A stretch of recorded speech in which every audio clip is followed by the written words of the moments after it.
ગણેશપુરા ગણપત બાપાના મંદિર જે છે ત્યાં આજે ભોજનાલયમાં હાઉસફુલ છે. 50,000 કરતાં પણ વધારે ભક્તો દર્શન માટે આવી ગયા છે અને લાભ લઈ રહ્યા છે પ્રસાદનો, ભોજનનો.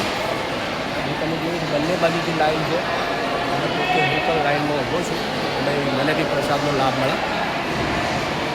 કે બાપાનો પ્રસાદ લો તો સમજો કે સમૃદ્ધિ તમારા ઘર સુધી પહોંચી જાય છે. અહીંયા આપણો પ્રોજેક્ટ છે રિદ્ધિ સિદ્ધિ ફેઝ 1, જેમાં 265 પ્લોટની સ્કીમ છે આપણે. તો આવા જોરદાર ભગવાનના સાનિધ્યમાં આટલી આસ્થાવાળી જગ્યાઓ પર જો તમારી પ્રોપર્ટી હોય તો તમારું કલ્યાણ થાય એવું છે. તો આજની આજે જ ફટાફટ અમારી ઓફિસે આવો, અમારા પ્રોજેક્ટની માહિતી લો, જાણકારી લો અને પ્લોટ કે વિલા બુકિંગ કરાવો. નમસ્કાર.